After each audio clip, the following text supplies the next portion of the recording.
মুসলিম বর্ণিত হাদিসে আসছে নবী সাল্লাল্লাহু আলাইহি ওয়াসাল্লাম বলেছেন, যে ব্যক্তি পরিপূর্ণভাবে ওযু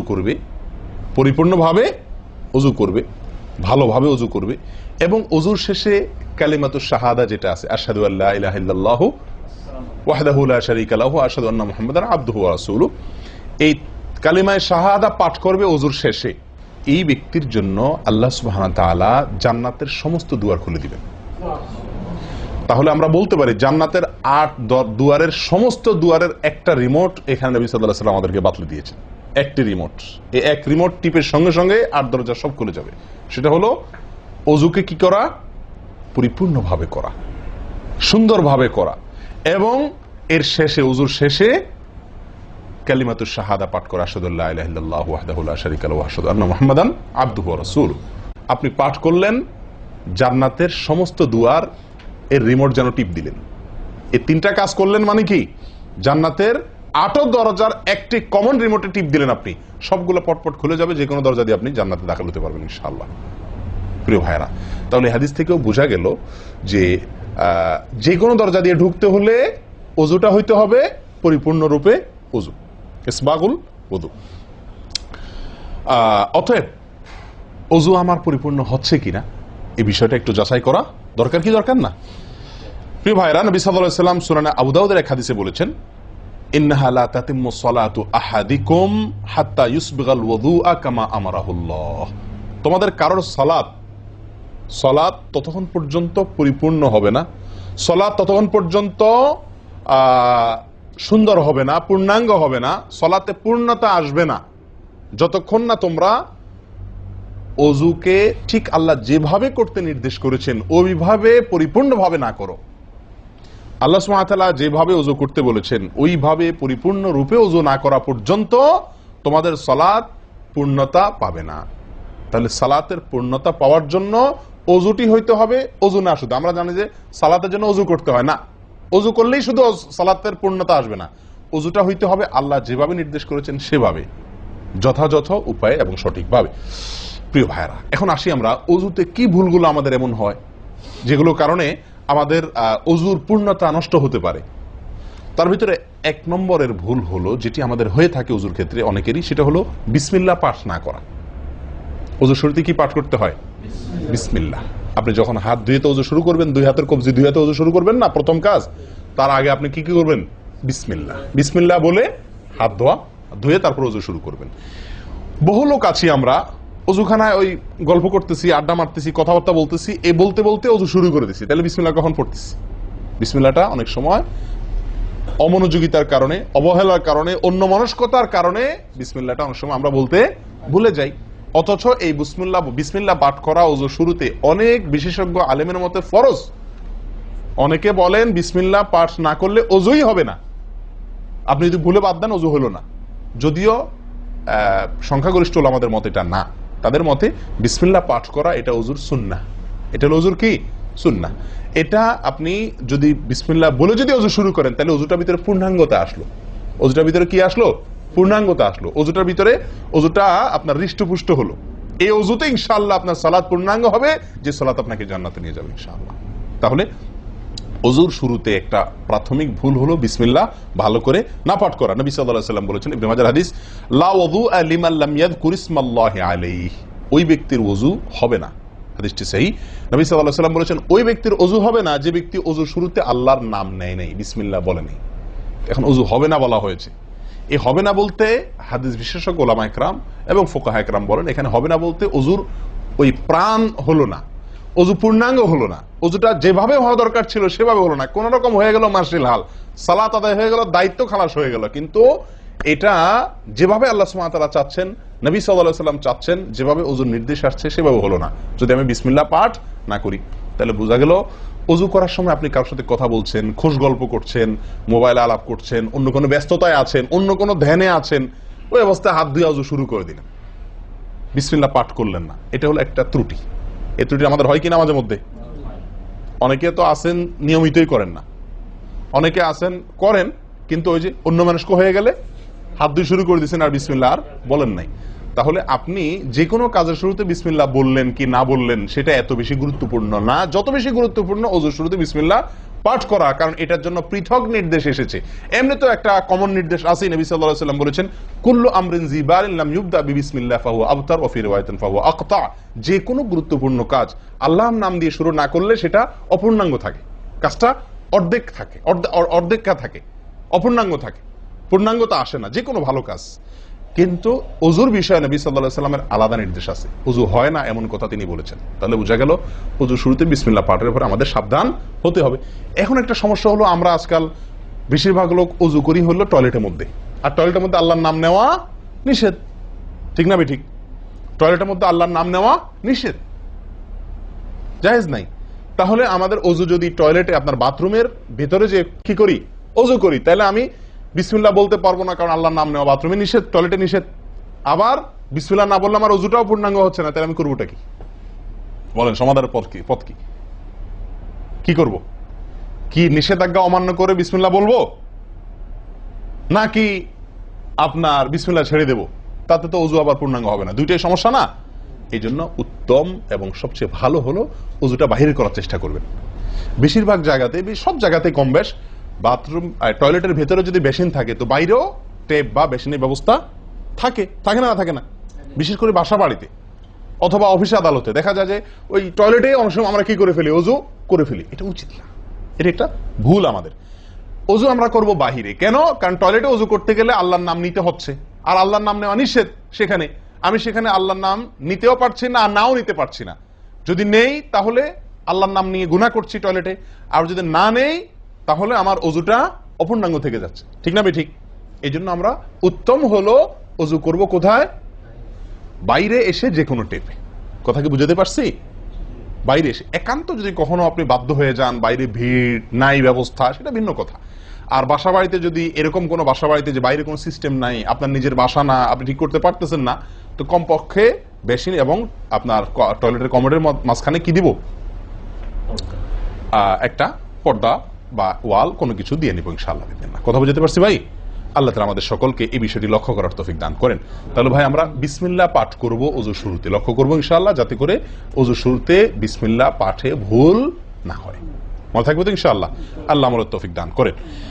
দ্বিতীয় যে ভুলটি হয় ভাই, 100-99 জনের বলবো, তার চেয়ে বেশি হতে পারে, হাজারের ভিতরে 10 জন মানুষের হয় কিনা আমার সন্দেহ আছে এই কাজটা সঠিকভাবে করতে পারি না। সেটা হলো ওযুর সময় মিসওয়াক করা। ওযুর সময় কি করা ভাই? মিসওয়াক করা।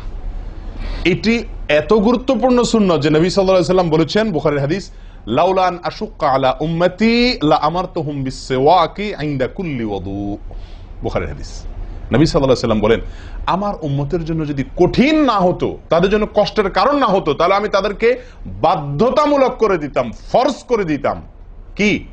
প্রত্যেক ওযুর সময় মিসওয়াক করা। প্রত্যেক ওযুর সময় মিসওয়াক করা, এটা বাধ্যতা করে দিতাম যদি তাদের কষ্টের কারণ। কারণ বাধ্যতামূলক করে দিলে তখন এটা তাদের জন্য, প্রতি ওয়াক্তে মিসওয়াক করাটা তাদের জন্য বাধ্যতামূলক হয়ে গেলে এটা ছাড়া ওযু হতো না, তখন তারা বিপদে পড়ে যেত, বেশি কষ্ট হয়ে যেত। ওযুতে যদি এখন মনে করেন 10টা 15টা 20টা ফরজ নবী সাল্লাল্লাহু আলাইহি ওয়াসাল্লাম ঠিক করে দিন, তাহলে 20টা 15টা 20টা 25টা ফরজ আদায় করে ওযু করা একটু কষ্ট হয়ে যেত না? 5 বার দৈনিক একটু আমাদের জন্য ঝামেলা হয়ে যেত কিনা? নবী সাল্লাল্লাহু আলাইহি ওয়াসাল্লাম সেদিকে লক্ষ্য করে আমাদেরকে কি করলেন না? সহজ করে দিলেন, অর্থাৎ ফরজ করলেন না। তার মানে কি করলেন? সুন্নাহ এর অন্তর্ভুক্ত করলেন। কিন্তু তার হাদিস থেকে, তার বক্তব্য থেকে বোঝা যায় যে ওযুর সময় মিসওয়াকের গুরুত্ব তার কাছে কত বেশি ছিল। নবী সাল্লাল্লাহু আলাইহি ওয়াসাল্লামের কাছে ওযুর সময় মিসওয়াক করার গুরুত্ব কত বেশি ছিল, সেটা এই হাদিস থেকে বোঝা যায় কি যায় না? তিনি চাইছেন আমাদেরকে ওযুর সময় মিসওয়াকের নির্দেশটা বাধ্যতামূলক করতে। শুধু করেন নাই কেন? আমাদের কষ্টের দিকে লক্ষ্য করি। এই হাদিস থেকে নবী সাল্লাল্লাহু আলাইহি ওয়াসাল্লাম যে চাচ্ছেন মনে প্রাণে আমরা যেন ওযুর সময় মিসওয়াক করি, এটা বোঝা যায় কি যায় না? ভাই আমরা বিশেষ করে আরবিয়ানদেরকে দেখি, স্পেশালি সৌদি আরবে আমরা যারা আছি দেখি যে সৌদিদের প্রত্যেকের পকেটে কি থাকে? মিসওয়াক থাকে, এবং তারা সারাক্ষণ মিসওয়াক করে। এটা যেমন আমার দাঁতের মাড়ির জন্য উপকারী, ন্যাচারাল আপনার রস, মিসওয়াকের রস কর যেটা আসে, বিশেষ করে তিতাটিতে জাতীয় হলে আরো বেশি ভালো হয়। এটা আমাদের দাঁতের জন্য যেমন উপকার হয়, তেমনি ভাবে দাঁতকে পরিষ্কার রাখে, দবদবা রাখে, দুর্গন্ধ দূর করে, অনেক দুনিয়াবী উপকারিতা আছে। আর এর পাশাপাশি আপনি যতবার মিসওয়াক করছেন ততবার নবী সাল্লাল্লাহু আলাইহি ওয়াসাল্লামের এই আদেশটি আপনার পালন হচ্ছে। ওযুটা, বিশেষ করে ওযুর সময় মিসওয়াক করলে আপনার ওযুটা কি হচ্ছে? যেই ওযুতে তালা খুলবে সুন্দরভাবে এবং আপনি জান্নাত পর্যন্ত যেতে পারবেন। সে অজু হবে যদি আপনি তাতে কি করতে পারেন, অজুর মধ্যে সময় মেসওয়াক করতে পারেন। ভাই কার কার পকেটে মেসওয়াক আছে? আছে সাথে কারো? তো আপনারা আসার সময় আসছেন যে অজু করেন নাই? কি বলেন, মেসওয়াক আছে কার কার? আলহামদুলিল্লাহ, একজন পাওয়া গেল। আর ভাই অজুর সময় মেসওয়াক এটি আমরা ছেড়ে দিয়েছি। এই আমলটা আমাদের মধ্যে নাই বললেই চলে। কি বলেন, এই আমলটাকে পুনর্জীবন দেওয়া যায় কি না? যায় না। অন্য কারোর জন্য না, আমার নিজের জন্য। আমি মেসওয়াক করব, তার উপকারিতা আমি নিজে পাবো, দুনিয়াতে পাবো, মানি ভালো থাকবে, মুখে দুর্গন্ধ দূর হবে, মুখ পরিচ্ছন্ন হবে।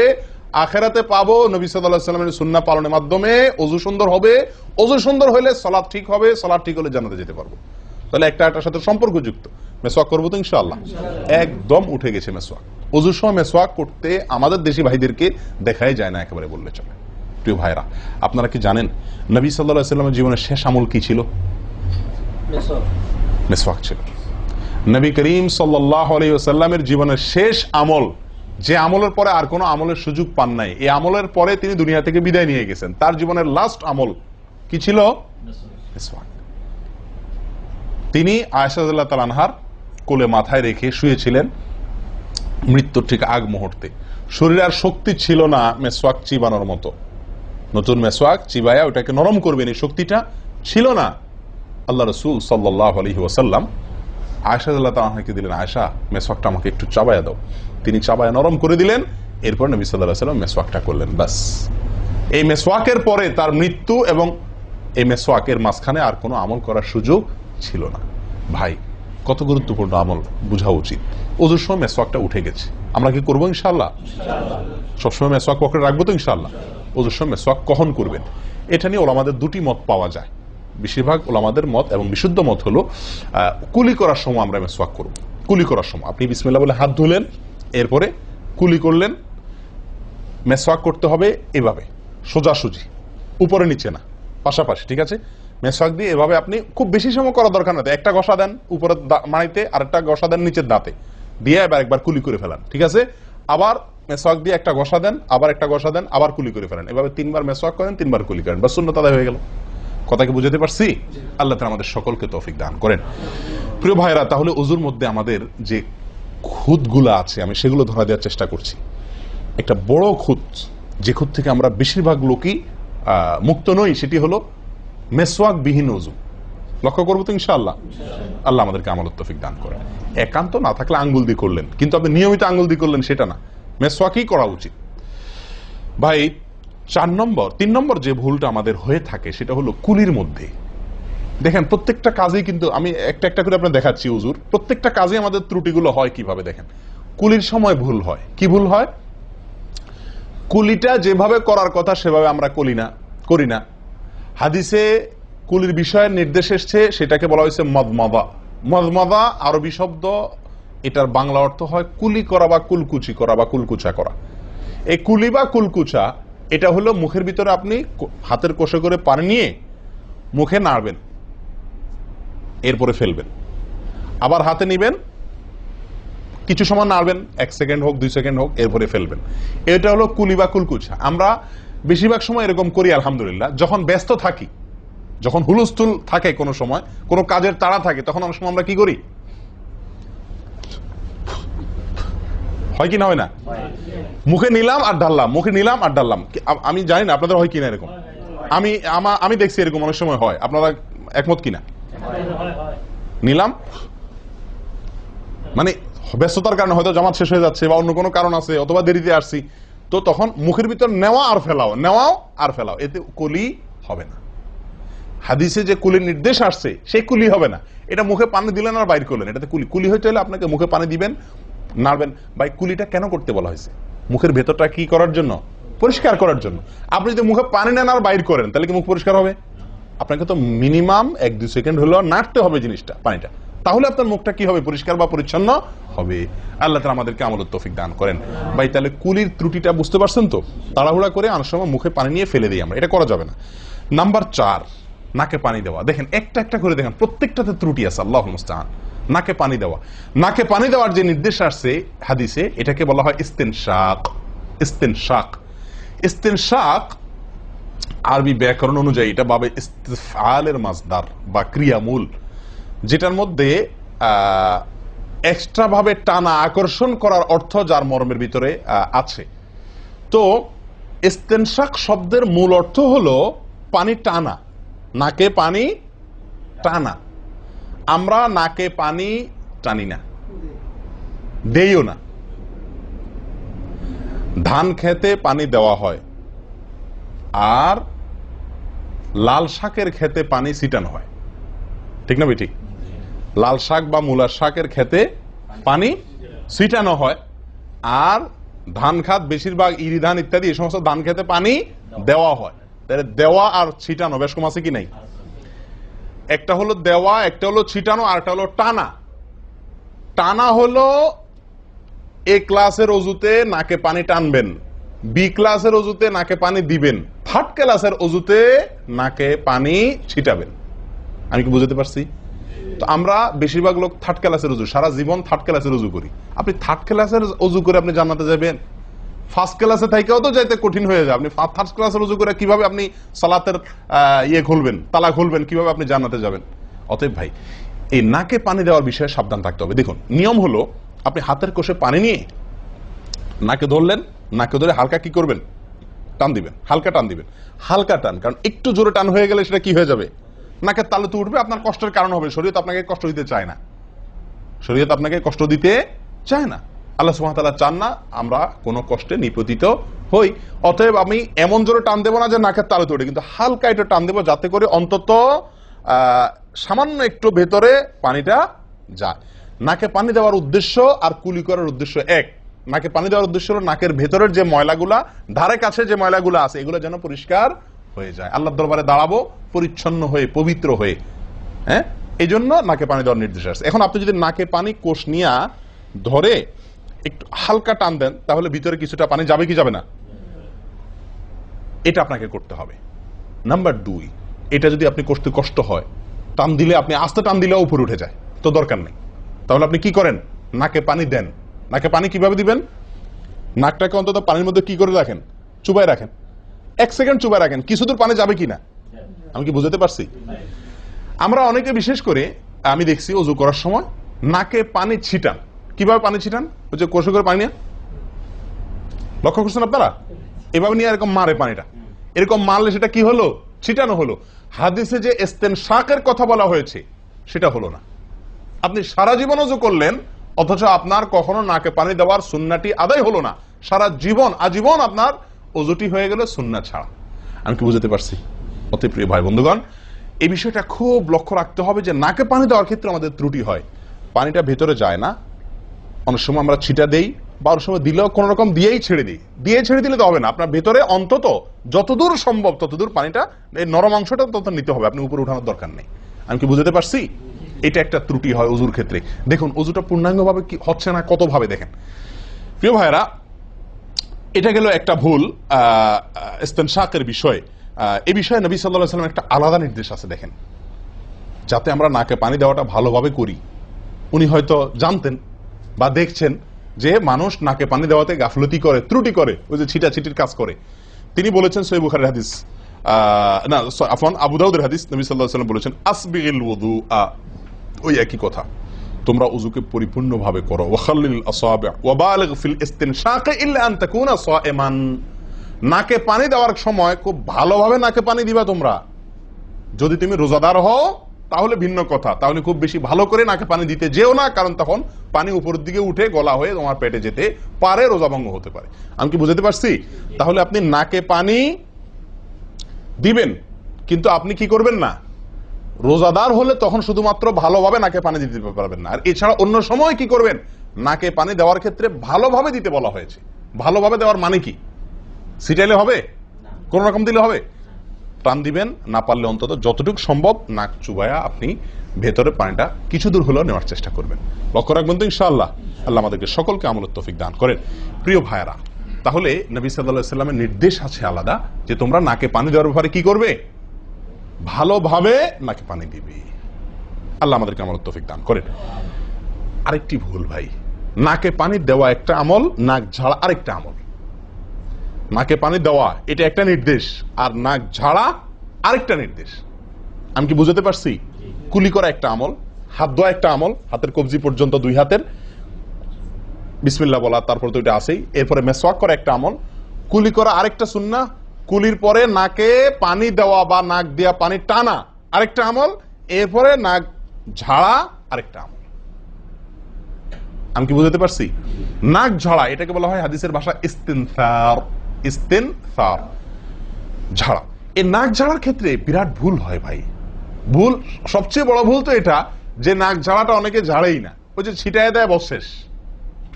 নাক যে আলাদা ঝাড়তে হয় এটা অনেকে জানেনই না, করেনই না এটা। আবার অনেকে করেন তো মাঝে মধ্যে করেন, কিন্তু নাক ঝাড়াটা করা উচিত। যতবার নাক দিয়ে টান দিলেন না, এরপরে হালকা আঙ্গুল দিয়ে চাপ দিয়ে আপনি ওইটাকে প্রেসার দিয়ে নাকটা পরিষ্কার করবেন। কথা কি বুঝাতে পারছি? আবার নাকে পানি দিলেন, আবার পরিষ্কার করলেন, আবার নাকে পানি দিলেন, আবার পরিষ্কার করবেন। ভাই এটা হলো নাক ঝাড়া। এই বিষয়ে নবী সাল্লাল্লাহু আলাইহি ওয়াসাল্লামের নির্দেশ আছে। দেখুন সহিহ বুখারীতে আসছে, তিনি বলেন ইযাস্তাইকাযা আহাদুকুম মিন মানামিহি, যদি কেউ ঘুম থেকে উঠে, যদি কেউ ঘুম থেকে উঠে ফাতাওয়াদ্দা, এরপরে সে ওযু করতে যায়, ফালইয়াস্তানসির সালাসান, তাহলে সেই জন্য 3 বার নাক ঝাড়ে, নাক পরিষ্কার করে। কেন? ফাইন্নাশ শাইতানা ইয়াবিতু আলা খাইশুমিহি, কারণ নাকের যে বাঁশি উপরের ছিদ্র, এই জায়গাটায় শয়তান রাত্রি যাপন করে। শয়তানের বেডরুম আপনার নাকের বাঁশি, বুঝতে পারছেন?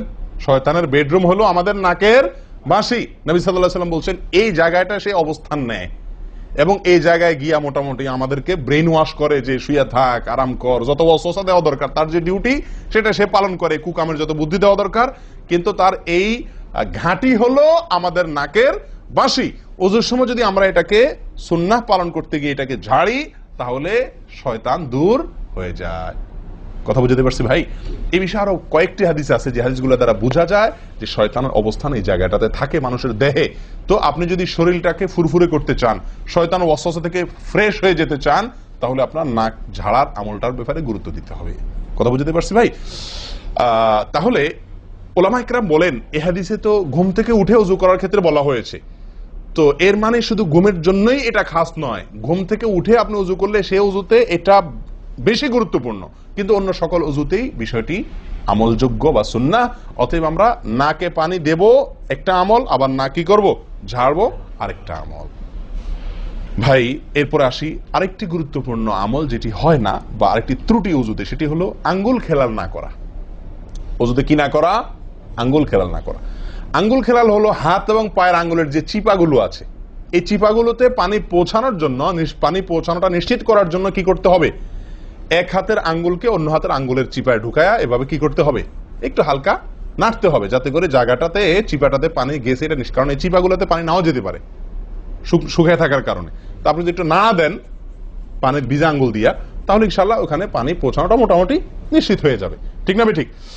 তাহলে এই জিনিসটা অনেক সময় আমরা করি না, অথচ নবী সাল্লাল্লাহু আলাইহি ওয়াসাল্লামের নির্দেশ আছে আলাদা। তিনি বলেছেন, আবু দাউদের হাদিস, আসবিগিল ওযুআ ওয়া খাল্লিল বাইনাল আসাবি', ওযুকে পরিপূর্ণভাবে করো। আর ওযুকে পরিপূর্ণভাবে করার একটি অন্যতম কাজ হলো আপনার আঙ্গুলের মাঝে কি করা? খেলাল করা। তিনি বলেছেন তোমরা আঙ্গুলের মাঝে খেলাল করবে, এক আঙ্গুলকে অন্য আঙ্গুলের মাঝে প্রবেশ করে পরিষ্কার করবে। এটা হলো হাতের আঙ্গুল।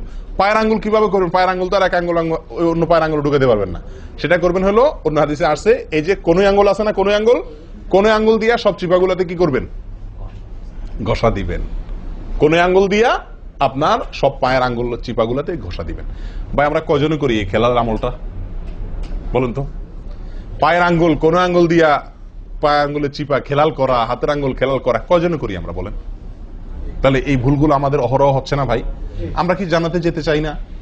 আমাদের সালাতটা সুন্দর হোক আমরা চাই না ভাই? আমাদের এই সালাত খুব পাওয়ারফুল হোক, শক্তিশালী সালাত হোক, এই সালাতের মাধ্যমে আমি অন্যায় থেকে বেঁচে থাকবো, এই সালাতের মাধ্যমে আমি জান্নাতে যাব, এই সালাত আমাকে খাঁটি মুসলিম বানাবে, এই সালাত আমাকে আল্লাহর কাছে প্রিয় বানাবে, এই সালাত কি আমাদের নূর হবে, আমরা চাই না ভাই?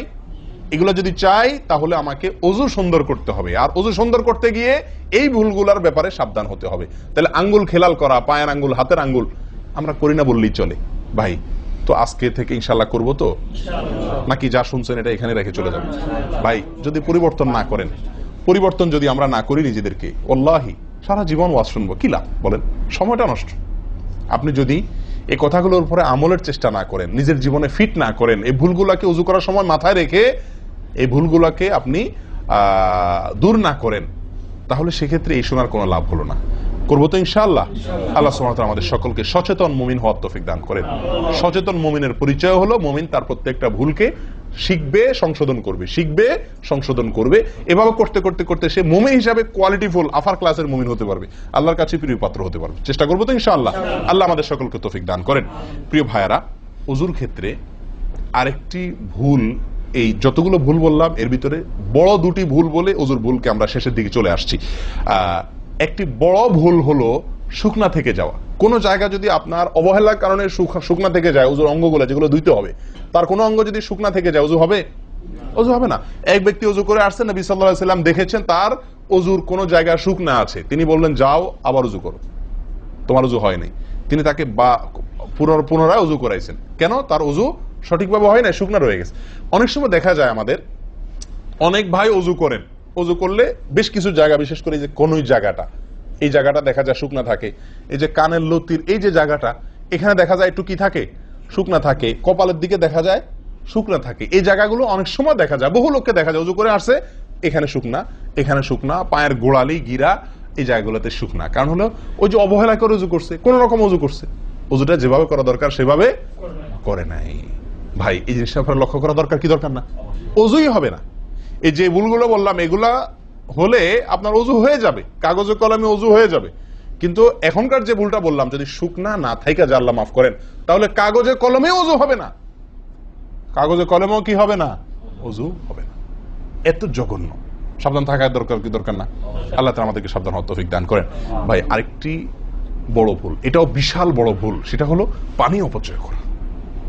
পানি অপচয় করা, আল্লাহ মাফ করেন, এটা থেকে মুক্ত আমরা কেউই না বোধ হয় এই যুগে। পানি অপচয় ওযুর সময়, ভাই আমাদের ওযুতে কত পানি লাগে। আপনি যদি, আমরা তো বেশিরভাগ লোক এখন ট্যাপে ওযু করি না, আপনি যে ট্যাপটা ব্যবহার করেন ওই ট্যাপের নিচে যদি একটা কি রাখেন, বালতি রেখে দেন, আপনি ওযু করার শেষে লক্ষ্য করে দেখেন একটা খালি বালতি যদি রাখেন, কি পরিমাণ পানি পড়বে আনুমানিক? প্রায় এক বালতির মতো হয়ে যাবে না? সুবহানাল্লাহ, 50-100 জন লোকের ওযুর পানি এটা। নবী সাল্লাল্লাহু আলাইহি ওয়াসাল্লামের ওযুর পানির পরিমাণটুকু হাদিসে আসছে ভাই। এক গ্লাস পরিমাণ পানি দিয়ে তার কি হয়ে যেত? ওযু হয়ে যেত। এক গ্লাস পানির প্রয়োজন হতো না নবী সাল্লাল্লাহু আলাইহি ওয়াসাল্লামের ওযুতে, গোটা ওযুতে। আর সেখানে এক গ্লাস তো আমাদের শুধু কিসেই লাগে? হাত ধুতেও এক গ্লাস হয় কিনা সন্দেহ, এক হাতেও হয় কিনা এক গ্লাস ধুতে সন্দেহ। ভাই হাসির বিষয় না, এটা খুব জঘন্য অপরাধ, জঘন্য অপরাধ। আল্লাহ সুবহানাহু ওয়া তাআলা কোরআনে কারীমের ভিতরে কি বলেছেন? ইন্নাল মুবাযযিরিনা কানু ইখওয়ানাশ শায়াতিন, শয়তানের ভাই। হারাম পানি অপচয় করা, পানি অপচয় করা। সাহাবা একরাম জিজ্ঞেস করছেন, ইয়া রাসূলুল্লাহ, আমরা তো কেউ বলবো ভাই এই যে নির্দেশ নিষেধ এগুলো তো সাহাবীদের যুগে পানির টানাটানি ছিল, মরুভূমি এলাকার লোক ছিল, তখনকার বোধহয় সমস্যা। ভাই এখন তো আমাদের যুগে আলহামদুলিল্লাহ কি আছে? প্রচুর পরিমাণে পানি আছে, পানির তো অভাব নেই আল্লাহর ফজলে। আমরা কেউ হয়তো মনে করি যে অনেক পানি আছে, এখন বোধহয় আর এই এত টানাটানি করে ওযু করার প্রয়োজন নাই। আমি বলবো না ভাই, এটা ভুল। সাহাবা একরাম জিজ্ঞেস করছেন নবী সাল্লাল্লাহু আলাইহি ওয়াসাল্লামকে, ইয়া রাসূলুল্লাহ, যদি আমরা সমুদ্রে থাকি, নৌকায় যাচ্ছি, জাহাজে যাচ্ছি, সমুদ্রে পানির কোনো অভাব নাই, সেখানে পানি ব্যবহারের ক্ষেত্রেও কি আমাকে হিসাব করে করতে হবে? অতিরিক্ত করলে হিসাব দিতে হবে? নবী সাল্লাল্লাহু আলাইহি ওয়াসাল্লাম হাবাচক উত্তর দিয়েছেন। ও ভাই, তাহলে বোঝা গেল যে পানি ট্যাঙ্কিতে আছে, আপনার লাইনে পানি আছে, এই জন্য আমি পানি অপচয় করার অনুমতি আমাকে শরীয়ত দেয় নাই। অতিরিক্ত পানি ব্যবহার করলে আমাকে হিসাব দিতে হবে।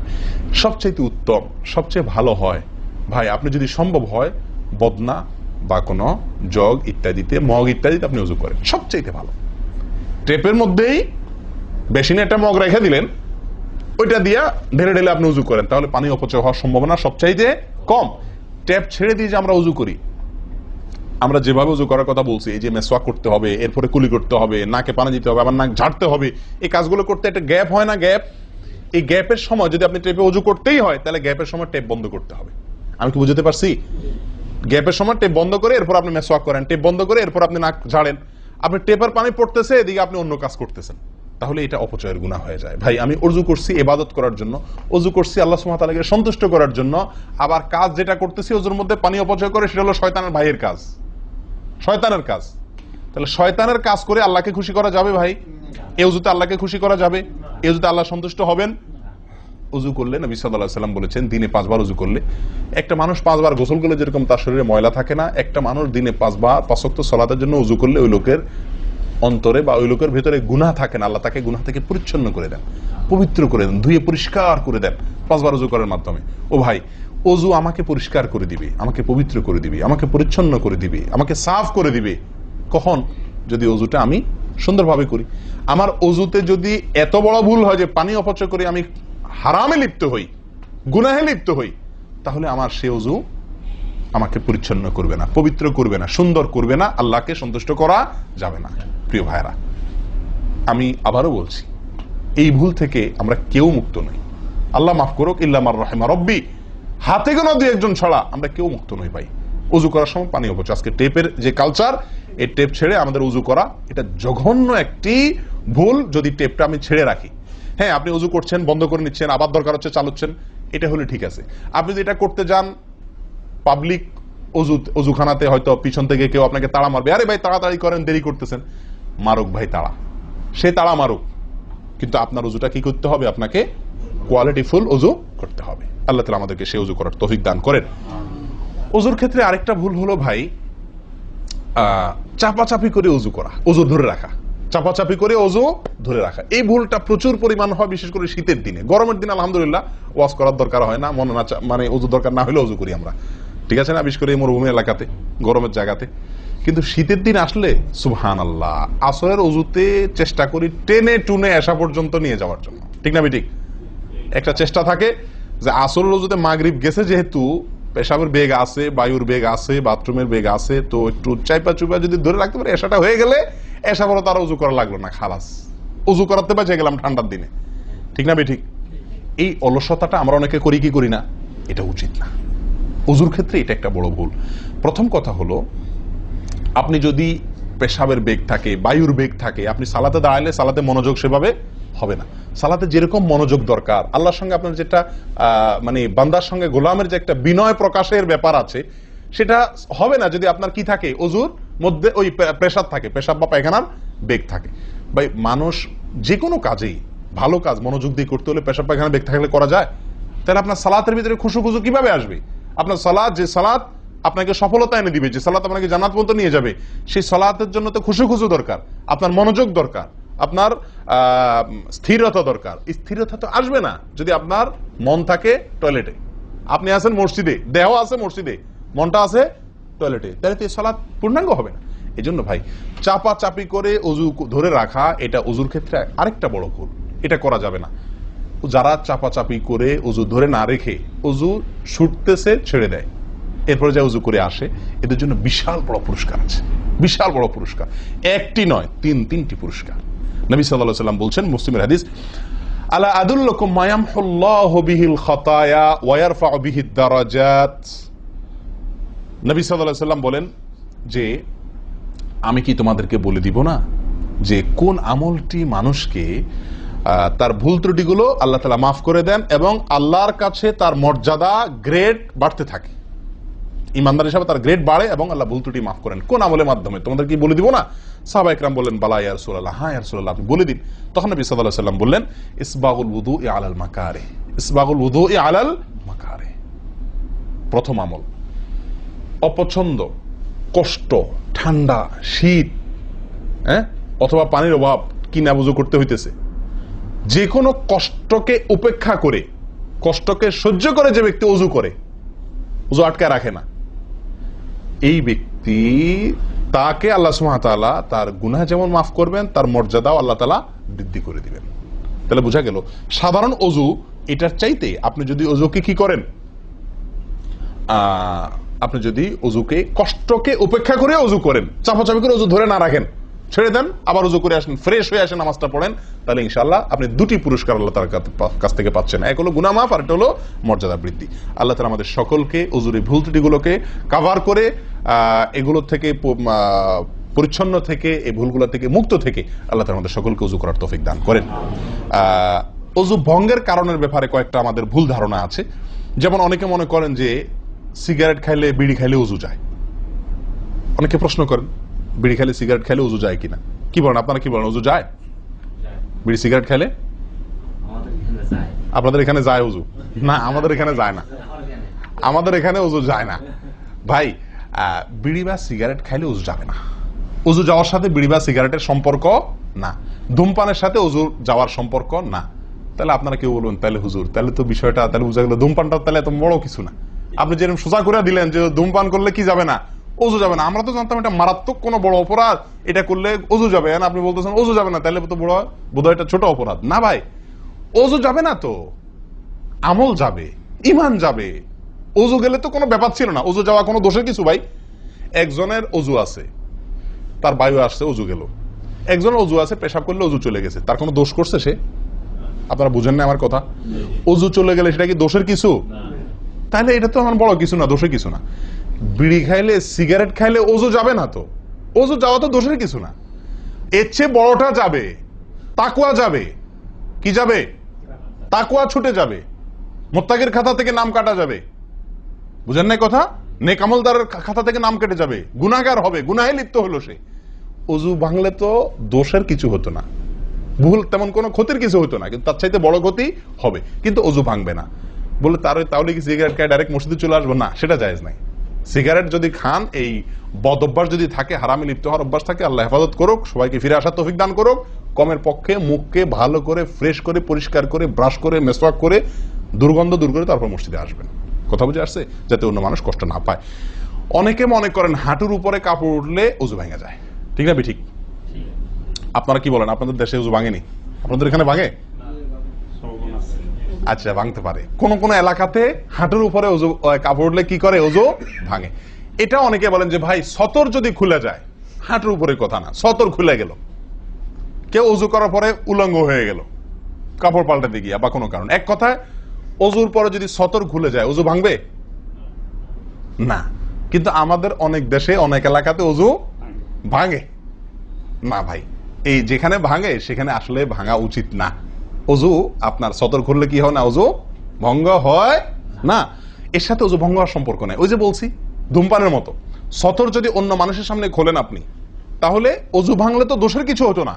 এখানে তাকওয়া ভাঙবে, ওযু ভাঙবে না। আমি কি বুঝাতে পারছি?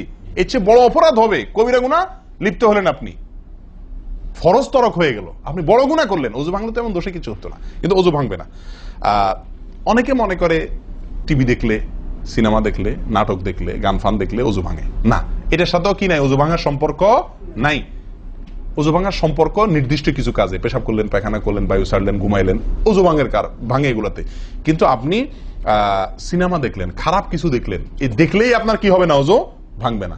হ্যাঁ, একটা কথা ঠিক যে আপনি এই যে কাজগুলোর কথা বললাম, আপনি সিগারেট খাইলেন, আপনি আল্লাহ মাফ করেন কোন হারামে লিপ্ত হলেন, আপনি সতর খুললেন মানুষের সামনে, আপনি সিনেমা দেখলেন, টিভিতে খারাপ হারাম কিছু দেখলেন, তাহলে কি করতে হবে? ওযু করা উত্তম। ওযু করা, এগুলা করার পরে বিনা ওযুতে নামাজ না পড়ে ওযু করে নামাজ পড়া উত্তম। কেন? কারণ ওযু করলে আল্লাহ সুবহানাহু ওয়া তাআলা কি করেন? গুনাহ খাতা মাফ করে দেন। তাহলে আপনি যে অপরাধ করলেন সেটা মাফ করে নামাজে আসলেন ফ্রেশ হইয়া, ওটা ভালো। কিন্তু ওযু ভেঙে যাবে এরকম না। মহিলারা বাচ্চাদেরকে দুধ দিলে অনেকে মনে করেন কি হয়? ওযু ভাঙে। আসলে কি না, বাচ্চাদেরকে দুধ খাওয়ালে কি হবে না? ওযু ভাঙবে না। কথা বুঝাতে পারছি? এরকম কিছু ভুল ধারণাও আছে। যাই হোক, ওযুতে যে ভুলগুলো হয়ে থাকে আমি আবার বলে দিচ্ছি এক নজরে। এক, আপনার বিসমিল্লাহ না বলা, শুরুতে বিসমিল্লাহ ভুলে যাওয়া বা না বলা, এটা ভুল। আরেকটা হলো মেসওয়াক না করা, কুলি করার সময় মেসওয়াক না করা, এটা কমন ভুল হয়ে গেছে। 3 নম্বর হলো কুলিটা সুন্দরভাবে না করা, পানিতে মুখে পানি কোষ করে নিয়ে এরপরে কিছু সময় মুখের ভিতরে করে নাড়াতে হবে। না নাড়ানো, এটা আরেকটা ভুল। নিয়ে ফেলে দিলাম তাড়াহুড়া করে, এটা আরেকটা ভুল। 4 নম্বর হলো আপনার নাকে পানি ছিটাই আমরা, এটা আরেকটা ভুল। ছিটানো যাবে না নাকে পানি টানতে হবে অথবা পানি দিতে হবে, কিন্তু পানি কি করা যাবে না? ছিটানো যাবে না, ছিটানোটা আরেকটা ভুল। 5 নম্বর হলো আপনার নাক ঝাড়া। নাকে পানি দেওয়ার পরে কি করতে হয়? নাক ঝাড়তে হয়। আবার দেখেন ডানে বামে লোকজন দেখে ঝাড়েন, বিশেষ করে উজুখানাতে যদি করেন উল্টাপাল্টা আপনার নাক ঝাড়া মার খায়েন না, তখন আমার কথা বলেন না আমার যে মৌলভী সাহেবের ওয়াজ শুনে আমি মার খাইছি।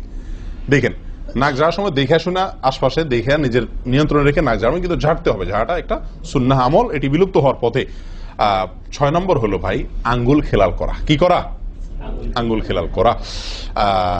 এটা উঠে গেছে, পায়ের আঙ্গুল খেলাল করতে হবে, কোন আঙ্গুল দিয়ে হাদিসে আসছে, আর হাতের আঙ্গুল এগুলা দিয়া, কারণ এগুলাতে জাহান্নামের আগুন প্রবেশ করবে যদি এগুলো শুকনা থাকে, সালাত হবে না।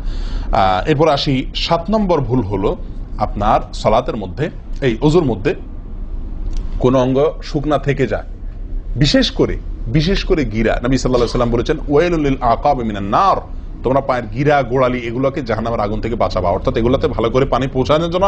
কারণ বিশেষ করে শুকনার দিনে, শুকনা যখন হয় শীতের দিনে, তখন এগুলো ফেটে যায়, পানি আপনি ঢাললেই যায় না, একটু হালকা ডললে ভালো করে তারপরে পানিটা জায়গা মতো যায়। এই জন্য ওইগুলোর পরে গোড়ালির পরে বিশেষভাবে লক্ষ্য রাখা দরকার। আর কষ্ট উপেক্ষা করে উজু করার চেষ্টা করা দরকার। আর শেষ যেটা, সেটা হলো পানি অপচয়। কি করা ভাই? পানি অপচয় করা। প্রচুর পরিমাণ পানি আমরা অপচয় করি উজু করার সময়, যেটা আমাদের উজুর সৌন্দর্যকে নষ্ট করে, উজুর গুণগত মানকে নষ্ট করে দেয়। আসুন সুন্দরভাবে উজু করার স্বার্থে এই ভুলগুলো থেকে মুক্ত থাকার চেষ্টা করি। আল্লাহ তাআলা আমাদের সকলকে আমলের তৌফিক দান করেন। ওয়া আখিরু দাওয়ানা আলহামদুলিল্লাহি রাব্বিল আলামিন। আসসালামু আলাইকুম ওয়া রাহমাতুল্লাহি ওয়া বারাকাতুহু।